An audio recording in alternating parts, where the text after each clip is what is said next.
Welcome to Sleepy History Stories. Settle in, get comfortable, and allow your breathing to slow as we drift gently into the past together. As you listen, I invite you to softly comment where you are watching from, what time it is for you right now, and any quiet thoughts that pass through your mind. These small moments of connection mirror the way ancient travelers once paused before long journeys, grounding themselves before facing the unknown. Imagine the sound of water first, not crashing or violent, but steady and endless. Gentle waves lap against a wooden hull, each movement slow and repetitive, like a deep breath drawn by the sea itself. The air smells of salt, damp rope, and sun-warmed wood. Above, the sky stretches wide and open, pale blue near the horizon, deeper and darker overhead. This is the world of ancient ocean travel, vast, quiet, and unforgiving. Long before modern engines, navigation tools, or weather forecasts, humans trusted their lives to fragile wooden ships. These vessels were built with care and skill, yet they were still small against the immense power of the sea. Planks creaked constantly. Ropes groaned under tension. Water seeped through seams, no matter how carefully they were sealed. One interesting fact is that even well-built ancient ships were never fully waterproof. Sailors expected water inside the hull as a normal part of travel, bailing it out by hand day after day. For those who stepped aboard, the journey began slowly. Cargo was loaded carefully. Amphorae filled with oil, wine, or grain were packed tightly to prevent shifting. Nets, spare ropes, wooden tools, and simple supplies filled every available space. There was little room to move, little room to rest. The deck beneath bare feet felt rough and uneven, sometimes slick with spray or fish scales.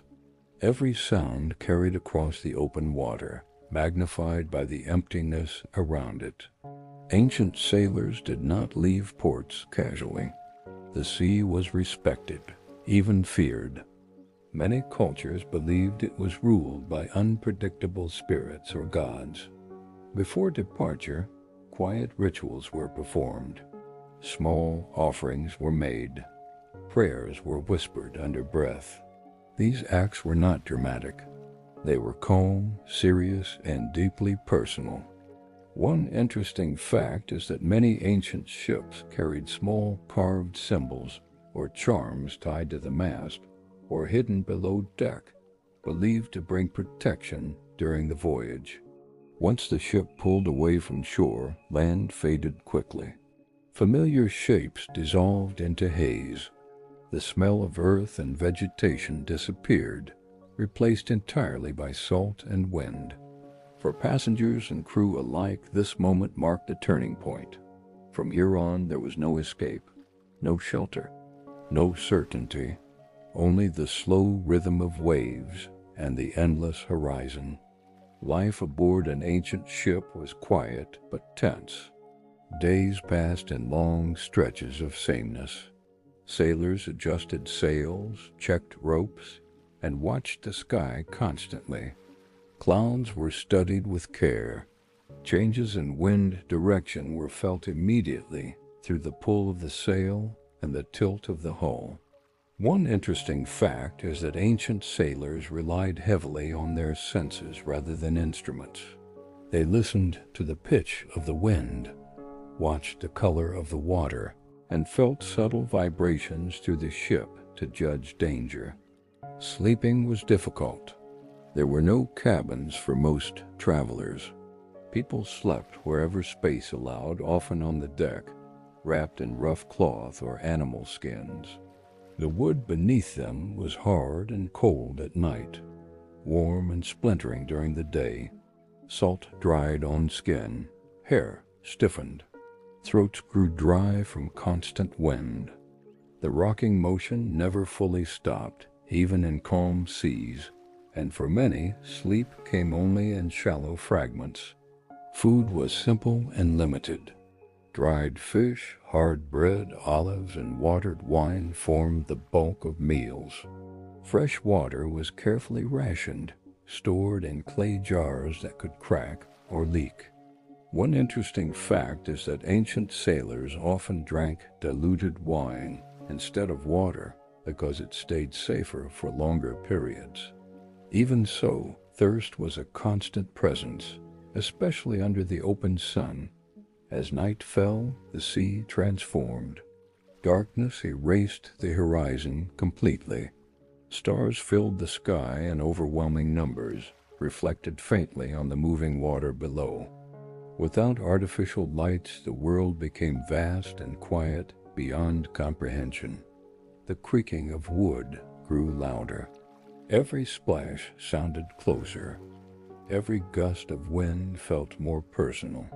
For many travelers, this was when fear settled in most deeply, carried softly beneath the surface of calm. Yet, despite the danger, people kept sailing. Trade, exploration, migration, and survival demanded it. Ancient ships connected distant cultures, carried ideas across seas, and shaped the course of history.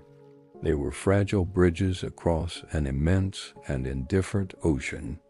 The risk was accepted not because it was small, but because it was unavoidable. Now take a slow breath. Imagine yourself standing quietly on the deck of one of these ancient ships. Feel the gentle rise and fall beneath your feet. Hear the steady whisper of water against wood. Let the vastness around you grow calm rather than frightening.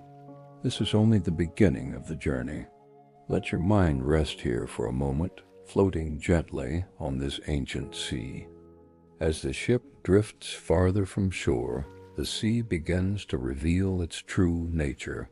In calm moments, the water looks almost kind, rolling gently beneath the hull in slow, steady movements. But ancient sailors knew that this calm could change without warning.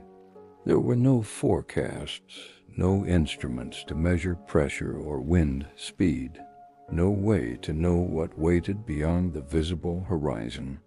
Only the sky, the wind, and long experience guided them. Imagine the air growing heavier. The wind shifts almost imperceptibly at first. The sail tightens, then loosens, then pulls again in a different direction. The water darkens slightly, changing color from pale blue to deep green. One interesting fact is that ancient sailors often judged approaching storms by the smell of the air and the texture of the wind on their skin, sensing danger long before clouds fully formed. Storms at sea did not arrive suddenly. They crept in quietly. A distant line of clouds rose slowly, blending into the horizon. The sun dimmed behind a thin veil. Waves became uneven, no longer following a gentle rhythm. The ship responded immediately. Wood groaned louder. The hull began to roll more deeply from side to side. Every object on deck had to be secured, often in haste. Ancient ships were built for flexibility, not strength. Their wooden planks were sewn or pegged together rather than nailed tightly. This allowed them to bend with the waves instead of snapping, but it also meant they could open under stress. Water seeped in faster as waves slammed against the sides. Sailors bailed constantly, passing buckets hand to hand, their movements steady and silent. One interesting fact is that during storms, bailing water was often the most important task, as even a small increase in water inside the hull could make the ship unstable.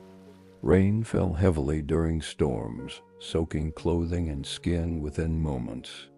There was no shelter, no dry place to retreat. The cold crept into muscles and bones, slowing reactions and dulling focus. Wind whipped hair into faces, salt burned eyes, and voices were swallowed by the roar of water. Orders were shouted, but often unheard. Sailors relied on familiar gestures and routines practiced over countless voyages. Lightning illuminated the sea in brief, blinding flashes. For an instant, the entire world appeared frozen in stark clarity. Towering waves, straining ropes, faces tense but controlled. Then darkness returned, deeper than before. Many ancient cultures believed storms were expressions of divine anger or judgment. In these moments, sailors whispered prayers, clutched charms, and focused on surviving one wave at a time. The greatest danger was not always the storm itself, but exhaustion. Storms could last for hours, sometimes days. Sailors remained awake the entire time, muscles burning, hands raw from rope and water. The constant motion made balance difficult. One misstep could mean being thrown against the hull or swept into the sea. One interesting fact is that falling overboard during a storm almost always meant death, as ships could not turn quickly or safely to rescue someone in heavy seas. Navigation during storms became nearly impossible. Stars disappeared behind clouds. Coastlines vanished. Ancient ships had no compasses. Sailors relied on memory, current patterns, and instinct. The sea pushed them where it wished. When storms ended, crews often found themselves far from their intended route, sometimes dangerously close to reefs or unfamiliar shores. Even when the storm passed, danger remained. Damaged sails flapped uselessly, ropes frayed.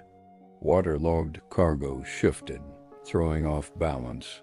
Ships limped forward, weakened and vulnerable. The sea left its mark quietly, without ceremony. One interesting fact is that many shipwrecks occurred not during storms, but shortly after, when exhausted crews struggled to manage damaged vessels. As the sky slowly cleared, sunlight returned in soft, pale bands. The sea calmed gradually, waves smoothing into long, rolling swells. Silence settled in, broken only by dripping water and the creak of tired wood. Sailors moved slowly now, conserving strength. Faces were lined with salt and fatigue. Clothing clung heavy and cold. In these moments, ancient travelers understood their place in the world. Small, fragile, dependent on forces far beyond their control. The sea did not care about destinations or intentions. It responded only to wind, gravity, and time. Now take a slow breath. Imagine the storm fading behind you. Feel the ship rising and falling more gently once again. Hear the softened rhythm of water against wood. Let the tension ease from your shoulders. You are still afloat. The journey continues. Rest here for a moment in the calm after the storm. As the sea settles after the storm, a new challenge quietly returns. Direction, distance, position. Out here, surrounded by endless water, knowing where you are becomes just as dangerous as surviving the waves themselves. Ancient sailors did not have accurate maps in the way we understand them today. Most maps were vague sketches of coastlines, incomplete and often wrong. Some were symbolic rather than practical, showing important ports or sacred places rather than real distances. Once a ship lost sight of land, those maps became nearly useless.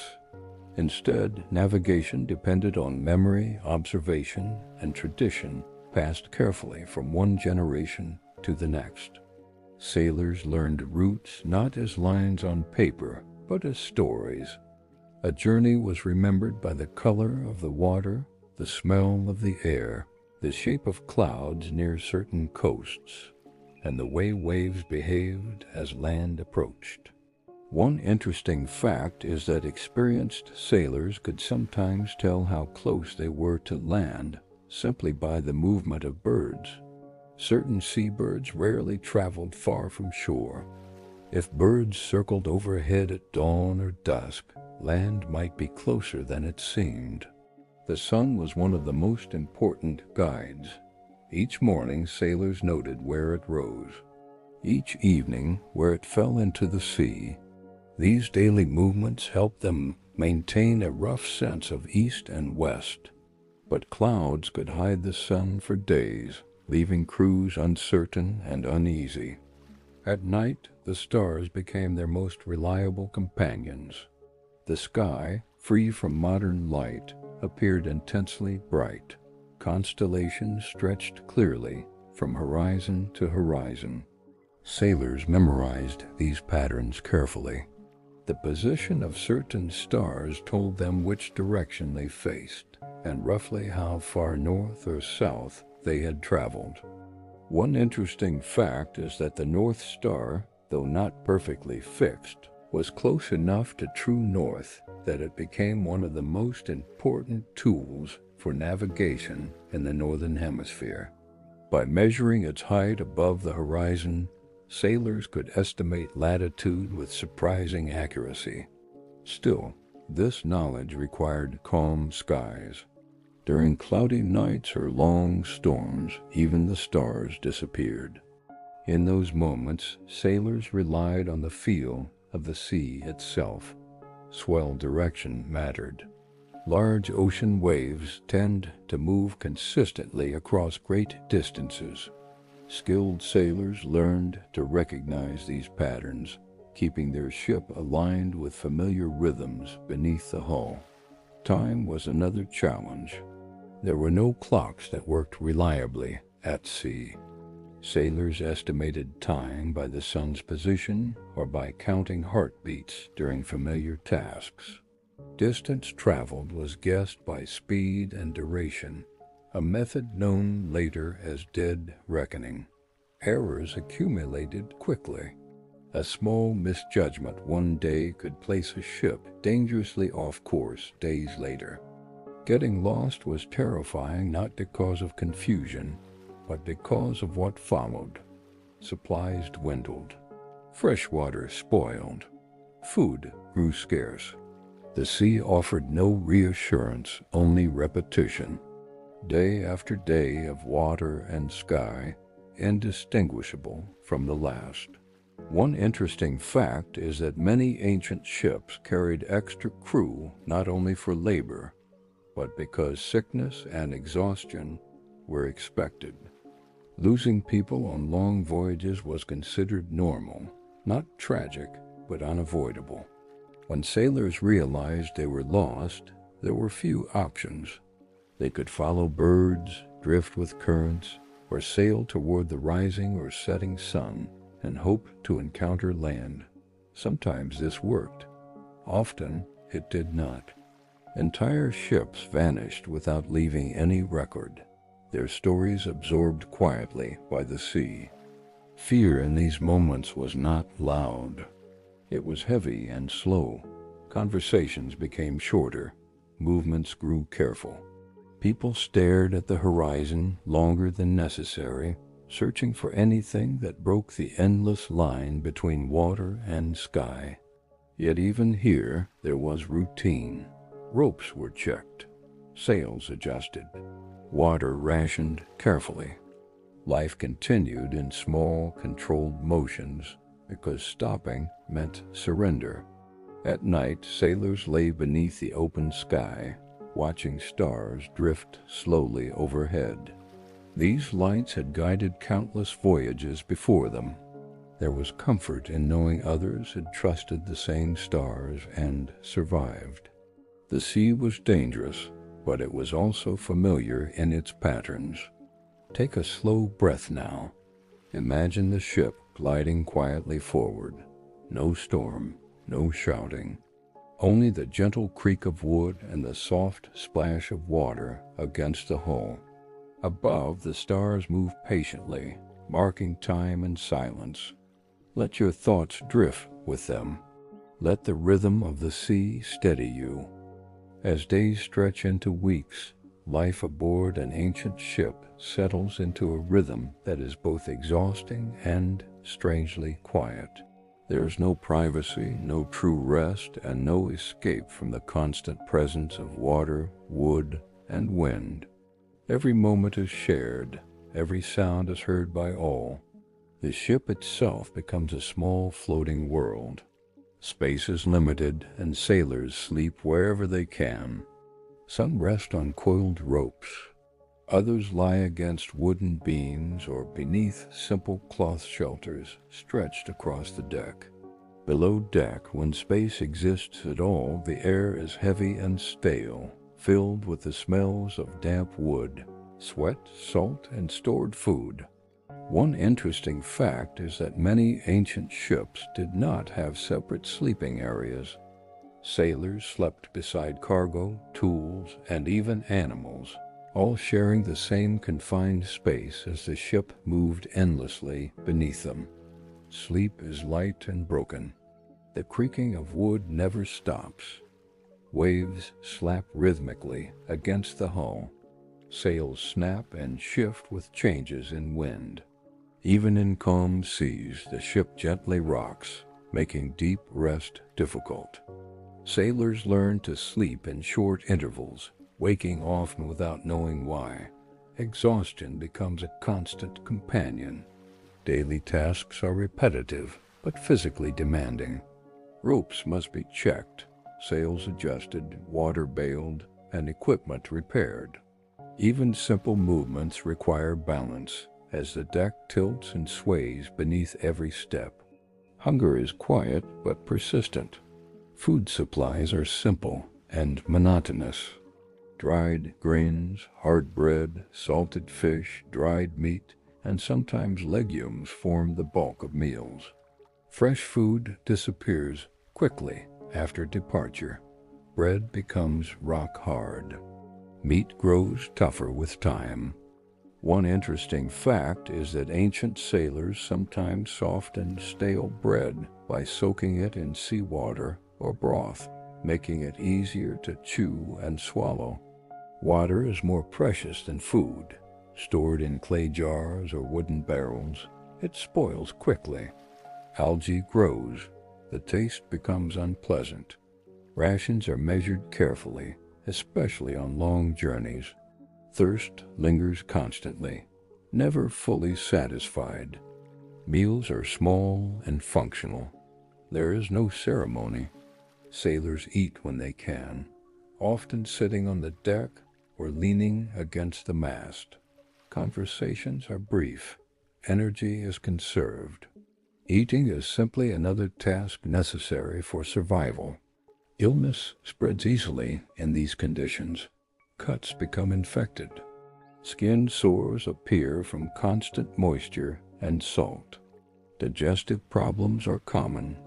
Without understanding germs, sailors accept sickness as part of life at sea. One interesting fact is that many sailors believed illness was caused by bad air or offended spirits, leading them to carry charms or perform small rituals for protection. Despite this, routines offer comfort. Tasks are repeated daily, creating a sense of order in an unpredictable environment. Knowing what comes next helps steady the mind. Sailors find reassurance in familiar movements, tying knots, adjusting sails, watching the horizon. There are moments of stillness. During calm seas, the ship drifts gently forward. The sun warms the deck. Salt air fills the lungs. In these quiet hours, sailors sit silently, mending nets or staring into the distance. At night, darkness surrounds the ship completely. No lights shine on the horizon. Only stars reflect faintly on the water. The sense of isolation deepens. The world feels very small and very fragile. Fear exists, but it is subdued. Loud panic wastes energy. Instead, fear becomes a background presence, like the constant motion of the sea. It is acknowledged, then set aside so life can continue. One interesting fact is that experienced sailors often mentored younger crew members, teaching them how to endure mentally as much as physically. Learning patience was considered just as important as learning navigation. As days pass, sailors mark time not by dates, but by changes in weather, by meals eaten, by the slow wear of the ship itself. Splinters appear, ropes fray. The vessel shows its age, reminding everyone that survival depends on both human effort and the mercy of the sea. Now, as this part slowly comes to a close, imagine yourself resting against the wooden rail. The ship moves steadily forward. The air is cool. The sea breathes softly around you. Nothing urgent needs to be done in this moment. If you are still here, still listening, still drifting along with this quiet journey, please take a gentle moment to comment a heart emoji, letting me know you are sailing through this story with me. Out on the open sea, danger rarely announces itself loudly. More often it arrives quietly, through a small mistake, a moment of misjudgment, or a weakness that has been slowly growing unnoticed. Ancient ships did not usually meet their end in dramatic battles with towering waves. Instead, they failed in ordinary moments. A rope worn thin snaps at the wrong time. A sail tears just enough to lose control. A plank weakened by rot gives way under constant pressure. Each of these problems might seem minor on land.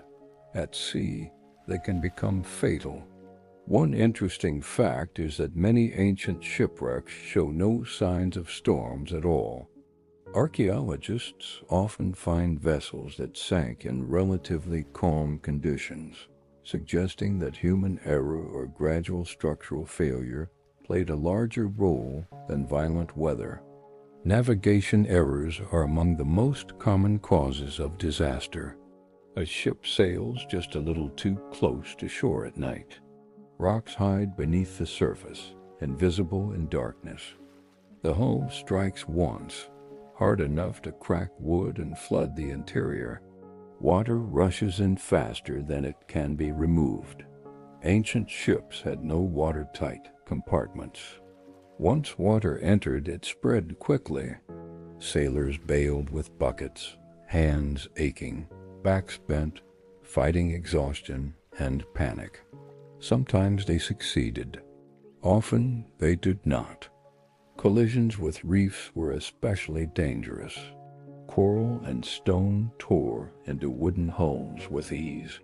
Even a slow impact could rip planks apart.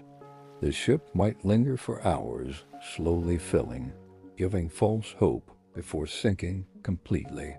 One interesting fact is that some sailors intentionally ran damaged ships aground to save lives, accepting the loss of the vessel as the cost of survival. Fire was another constant threat. Ships relied on open flames for cooking and light. A single spark carried by wind could ignite sails, ropes, or stored goods. Once fire took hold, there was little that could be done. Water helped, but panic often made coordinated effort impossible. Cargo itself could become dangerous. Heavy loads shifted during rough seas, throwing the ship off balance. Amphorae of wine or oil rolled loose, smashing against one another. Grain stores absorbed water, growing heavier by the hour, pulling the ship lower into the sea. One interesting fact is that some ships sank simply because their cargo became too heavy after absorbing seawater, even without structural damage. Accidents happened during routine tasks. A sailor slips on a wet deck and falls overboard. Without modern life-saving equipment, rescue is unlikely. The ship cannot stop quickly. Turning around takes time. darkness, or waves erase any trace of the person almost immediately. These losses are accepted with grim silence. There is little ceremony. The sea does not return what it takes. The ship continues onward. Shipwrecks also occur near harbors, where sailors relax too soon. Familiar coastlines create a sense of safety. Attention drifts. Anchors are dropped poorly. Sudden winds push ships into rocks or sandbars. Even successful arrivals carry danger. Unloading cargo on unstable docks leads to collapse. Tired sailors misjudge distances. Injuries occur just as the journey seems to end. One interesting fact is that many ancient harbors were extremely dangerous to enter, with narrow channels and unpredictable currents, making the final moments of a voyage some of the most hazardous. When disaster strikes, fear spreads quickly but quietly. Shouting wastes breath. Sailors move with desperate efficiency, knowing exactly what must be done, even as hope fades. In these moments, time feels strange. Everything happens too fast and too slow at once. The sound of water rushing in becomes overwhelming. The ship lists, the deck tilts. Objects slide. The sea claims what it has been pressing against all along. For those who survive, the memory lingers deeply. The sea is no longer just a road between places. It becomes something alive, capable of patience and sudden cruelty. Now let this part soften and fade.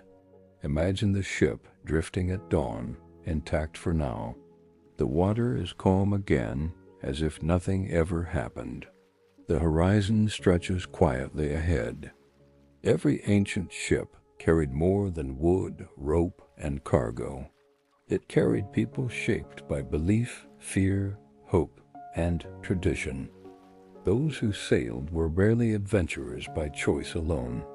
Many were merchants seeking livelihood, fishermen following seasonal routes, soldiers traveling under orders, or laborers working for survival. Crews were often mixed. Experienced sailors worked beside young men on their first voyage.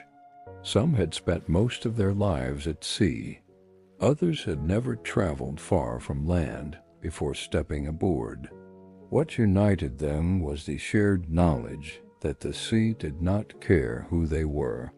One interesting fact is that many sailors came from coastal communities where generations of families worked the sea, passing down knowledge not through books, but through stories told at night. Belief filled the gaps where understanding ended. Storms, illness, and accidents needed explanation. Without modern science, the sea felt alive, watching, listening, responding to human behavior. Respect was essential. Arrogance was dangerous. Before departure, rituals were common. Offerings were made to sea gods and protective spirits. Wine, oil, or grain might be poured into the water. Prayers were spoken softly, not shouted, as if loud voices might offend whatever lived beneath the waves. One interesting fact is that many ships carried small shrines or symbols of protection, such as carved figures, painted eyes on the bow, or sacred objects tied near the mast. Superstitions governed daily behavior. Certain words were avoided. Whistling was often forbidden, believed to summon winds. Cutting hair or nails at sea was considered unlucky in many cultures. Some days were thought unsuitable for travel, based on lunar cycles or omens. Dreams were taken seriously. A sailor who dreamed of calm water felt reassured. Dreams of fire or drowning caused unease. These visions were discussed quietly at dawn, their meanings debated as the ship moved forward. Names mattered. Some sailors avoided speaking the names of dangerous places aloud, fearing they might draw the ship toward them. Others believed naming storms could give them power.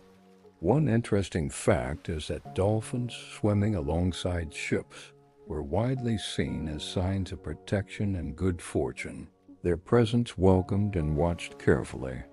Prayers were deeply personal. Some were spoken to known gods. Others were whispered to ancestors. In moments of danger, words blended together, forming promises that might never be kept if survival came. Yet belief was not only about fear. It provided structure. It gave sailors something to hold on to during long nights and uncertain days. Rituals marked time. They created moments of control in an environment that allowed very little. There were also shared stories, tales of past voyages of ships lost and ships saved were repeated endlessly. These stories were not told for entertainment, but for guidance. Each carried lessons about caution, humility, and endurance. One interesting fact is that many maritime traditions still practiced today began as ancient superstitions, gradually transformed into habits and customs. Despite constant danger, there was laughter too. Quiet jokes, gentle teasing, small human moments that reminded sailors they were still alive, still connected to one another. As the ship moves steadily onward, the beliefs carried aboard become as important as the sails above. They steady the mind, they soften fear. They make the endless sea feel slightly more understandable. Now let this part slow and settle. Imagine evening falling, a soft glow near the deck, quiet murmured prayers blending with the sound of water against wood. As the voyage draws to its quiet conclusion, it is time to reflect on what it meant to sail these fragile vessels across endless waters. Life aboard ancient ships was never easy. Every day was filled with uncertainty, labor, and the constant presence of danger. Yet humans returned to the sea again and again, driven by necessity, curiosity, and the quiet courage that defines survival itself. Imagine standing on the deck as dawn rises. The horizon glows softly, the sky a gentle gradient from deep indigo to pale gold. Waves move rhythmically, no longer threatening but steady and serene. The ship creaks lightly beneath your feet, a companion rather than a burden. The wind brushes softly across your face. This is the calm after hardship, the reward for endurance. Why did humans take such risks? Trade, exploration, migration, and survival demanded it.